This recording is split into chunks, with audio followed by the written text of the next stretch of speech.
Meanwhile, our other big focus, Lee Jae-myung's visit to New Delhi is emerging as a landmark moment in India-South Korea relations, blending symbolism, strategy and substance. The visit began with a grand ceremonial welcome at Rashtrapati Bhavan, followed by a solemn tribute to Mahatma Gandhi at Rajghat, underscoring shared values and mutual respect. But the real momentum was seen at Hyderabad House, where Prime Minister Narendra Modi and President Lee held wide-ranging talks, from planting a sapling to leading delegation-level discussions. The optics and outcomes both point to a deepening partnership, from trade corridors to technology, from maritime cooperation to clean energy. Both nations are expanding the scope of engagement. At the India-Korea Business Leaders Dialogue, industry voices aligned with policy ambition, while cultural exchanges from K-pop and K-dramas to Indian cinema highlighted the growing people-to-people connect. Let's listen in to what PM Modi said on the diverse nature of ties between the two countries. Bharat और Korea का bilateral trade आज $27 billion तक पहुंच चुका है। 2030 तक इसे $50 billion तक पहुंचाने के लिए हमने आज कई महत्वपूर्ण निर्णय लिए हैं। दोनों देशों के बीच फाइनेंशियल फ्लोज को सुगम बनाने के लिए हमने भारत कोरिया फाइनेंशियल फोरम की शुरुआत की है। भारत और कोरिया के बीच हजारों वर्ष पुराने सांस्कृतिक संबंध है। 2000 साल पहले अयोध्या की राजकुमारी सूरीरत्ना और कोरिया के राजा किम सुरो की कहानी हमारी साझा विरासत है। आज भारत में के पॉप, के ड्रामा बहुत ही पॉपुलर हो रहे हैं। उसी तरह कोरिया में भी भारतीय सिनेमा और संस्कृति की पहचान बढ़ रही है। हमें बहुत खुशी है कि प्रेसिडेंट ली खुद भारतीय सिनेमा के प्रशंसक हैं। The outcomes of this visit are significant. Lee Jae-myung's visit to India has given a major boost to India-South Korea ties, with a wide range of agreements as well signed across sectors, from ports to digital payments and from steel supply chain to startups. The partnership is expanding both in scale and ambition. Cooperation in maritime sectors, including ports and maritime heritage, highlights a growing focus on connectivity and logistics. There is a strong economic push as well. Both sides have agreed to resume negotiations to upgrade their trade agreement, while also strengthening MSMEs, industrial cooperation and the steel and technology ecosystem. In the financial sector, partnerships between institutions like IFSCA and Korean regulators, along with digital payment linkages, signal deeper economic integration. Future-facing areas are also in focus, with agreements on science and technology, a digital bridge framework and collaboration on climate action, including commitments under the Paris Agreement. Cultural and people-to-people ties are also being strengthened, with programs on cultural exchange, creative industries and sports cooperation. All in all, this visit goes beyond diplomatic engagement. It sets a clear direction for the future of India-South Korea relations, with strong political will, expanding economic links and deepening cultural connect. Both countries are moving towards a more comprehensive and future-ready partnership. The message is clear. India and South Korea are not just strengthening ties, they are building long-term strategic alliance.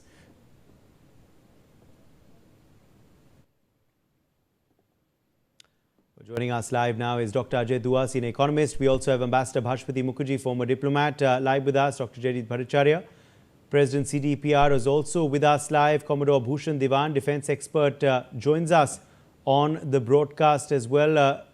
Dr. Ajay Dua, let me begin with you first on India-South Korea ties. What do you believe was the focus of these bilateral talks today? What are the main takeaways of the MOU signed, and really the biggest and most important items which were on the table today?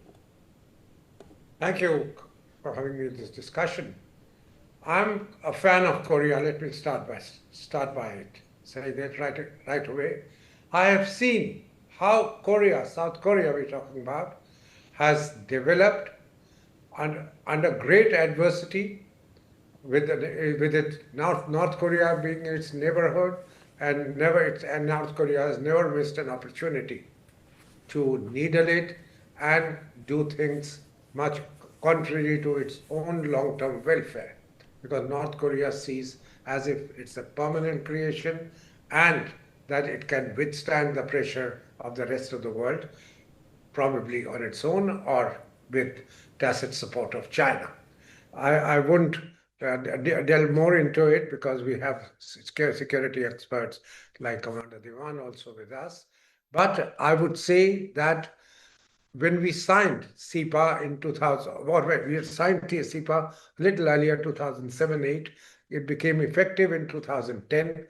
We were very disappointed, not by its growth itself, because from $10 billion, it's taken us uh, 16 years to get it up to 2027, up to get it up to 27 billion. And now, rightly, we are saying in the next 4 years, from 27 billion, we want to take it to 50 billion.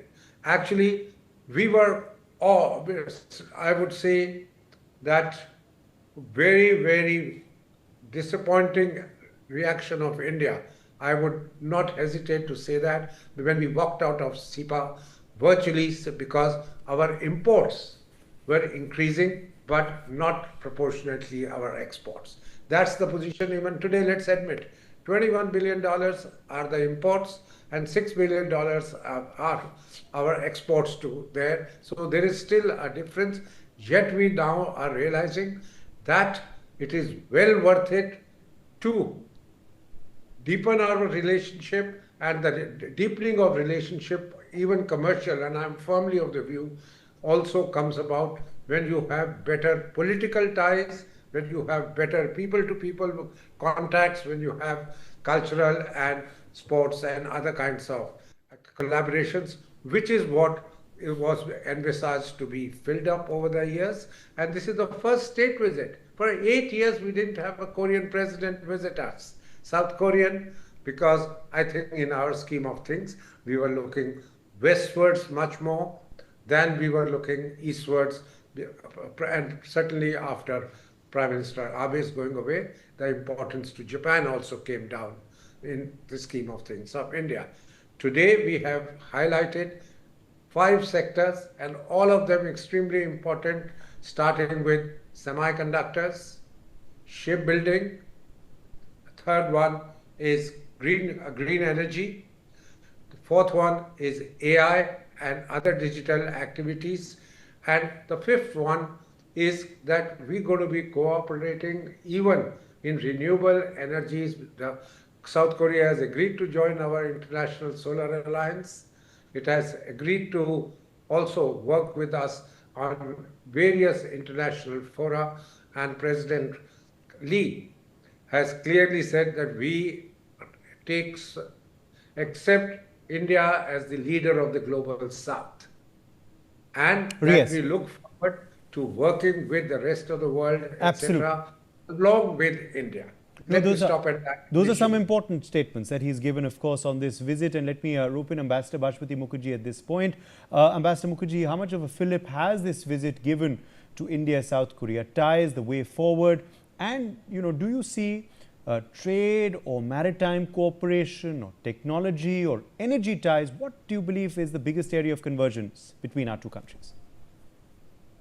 Actually, as the Prime Minister had said in Hindi a little while ago when we heard him in Hyderabad House, the ties between Korea and India are civilizational and historic. When he talked about the Princess of Ayodhya marrying into their dynasty, this was something that was hardly known to anyone till about 20 years ago. Now, I would put full emphasis, as Dua Saab has said, on the commercial and business aspects of the ties. The Koreans are easy business partners as compared to the Japanese. Their products are very popular in India, and in return, they have complete fascination with India, with India's culture, civilization. They love to come here as tourists.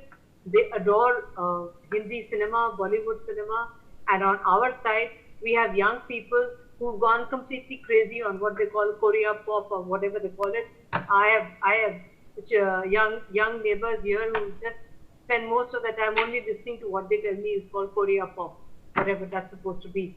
I'm sure the young Gen X will explain it to us. K-pop, yes, very popular.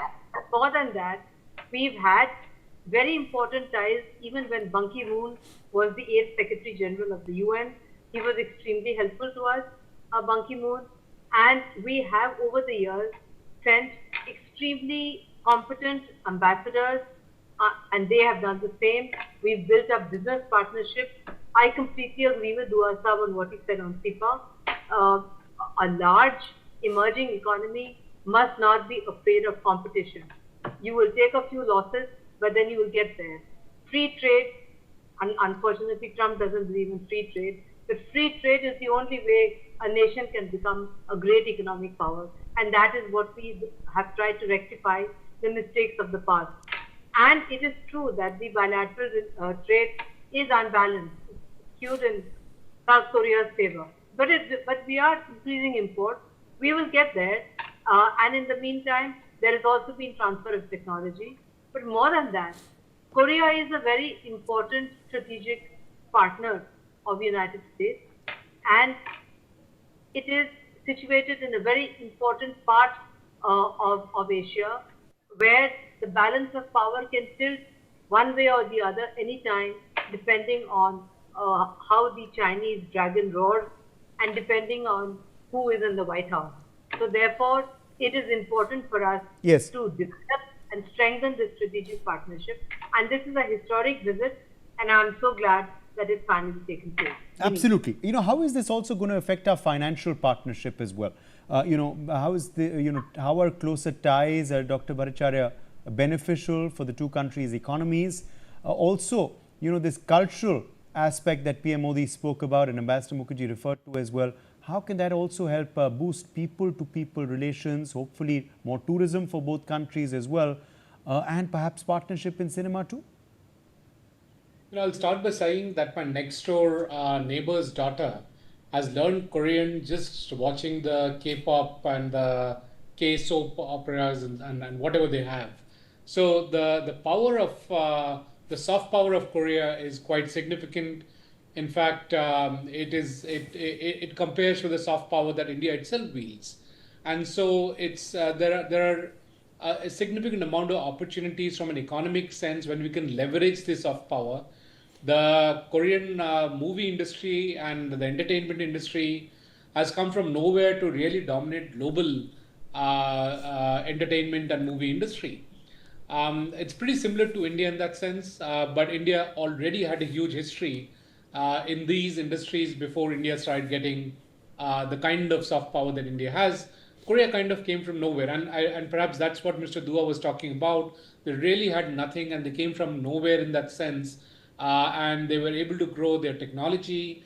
They're they're in the forefronts of technology. Their industries have significantly adopted the cutting edge technologies, and not only that, it is unprecedented in India's history that a foreign company floats an IPO, and that's one of the largest in India's history. I'm talking about Hyundai IPO of almost 28,000 crores, which is the largest IPO that India had. So the Koreans are not just manufacturing in India, they're also raising capital in India, and that's very, very unique in that sense. So coming back to your question, the ties from an economic perspective are very deep. It's not just market access, it's not just technology access, it also is capital being accessed, and it's also jointly trying to solve the problem of critical mineral supply chain, which is what the Korean president himself talked about. So the entire gamut, as the Koreans put it, from chips to ships, and that was a phrase that was picked up by our prime minister, involves the need for supply chain resilience.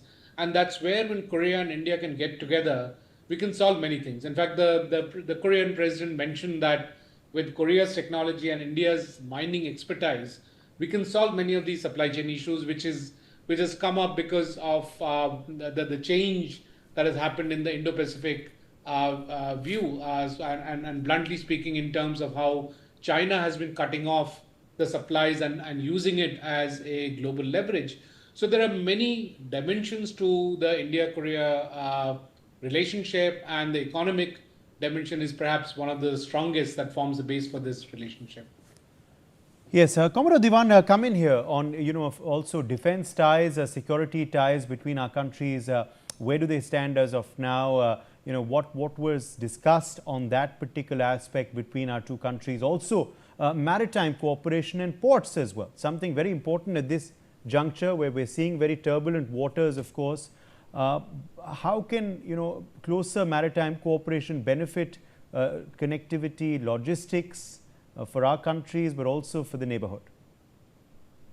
Thank you, Uday, Jain, to you and all my respected co-panelists and our viewers. I think there's a humongous scope for developing defense manufacturing between India and South Korea. They've been very successful in exporting armament, even to Poland and other countries. I was in the Philippines, conducted South China Sea seminar last week. It is called West Philippine Sea. And then an American captain, Indian naval captain, was talking about, mostly when you order defense goods, they come with no timeline and no budget.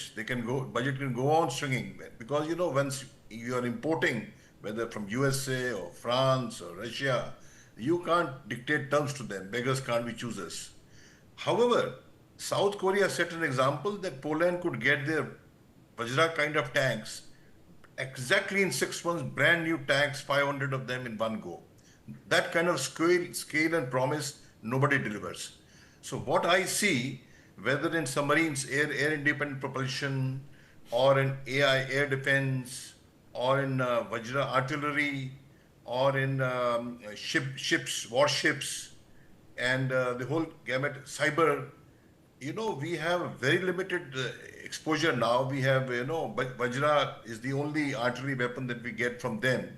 But very good thing about the Korean offering is that they're quite willing to develop with us, joint development and manufacture, which, and today they are the top 4 defense exporter, and we are the top 2 defense importer. And I see in 10 years' time, even earlier, there is a scope of having $15 to $20 billion of joint manufacturing here.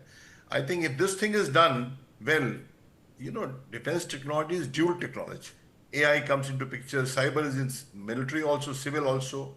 If we focus exclusively on this itself, we can go far away in terms of India's economic growth, in terms of India's strategic heft. And South Korea and India, apart from cultural ties, they suffer from the problem, dependence on oil. That 20% of oil coming from Hormuz. Apart from India, China is impacted, and South Korea is talked about as impacted, Japan too. The point is that the secret of Korea's phenomenal growth has been 2-3 things. Namely, one is, the R&D budget is 6%. I had an occasion to attend a UNIDO seminar in IIT Powai 20 years back. Koreans are sold out on the mathematical ability of Indians. But somehow I'm talking about 25 years back. Somehow we can't get our act together in terms of producing things. Our R&D budget is about 0.6% of our GDP. And Korea 6%. Israel again 6-7%. America 3%. So that is the crux of the matter. And our private companies also, I've served in TCS as vice president, I think in terms of our IT also. So the point is, our R&D focus. Second, focus on skills rather than degrees. Another thing I came to know that it is not that, you have an MBA and come on through a helicopter as a manager. Same thing as Japan. You grow as an apprentice and grow upwards. So when you are there, you know the things on the ground. So this kind of thing which they have done, really respecting labor, respecting skills, respecting knowledge on the ground. So these are some of the things which we really need to adopt from them, and how? By joint ventures. Yes. And in defense itself, not much has been said in this current, today's second day, of course. So that is, to my mind, a very solid, low-hanging fruit, perhaps. Right. Dr. Ajit, there were also, these futuristic areas being talked about as well. How can South Korea's expertise prove beneficial to us in areas in tech, in digital payment platforms, digital tech, of course, and possibly AI as well. How can this collaboration be beneficial for both our countries? Uday, let me reinforce the point which just was made just now by Commander Diwan. It is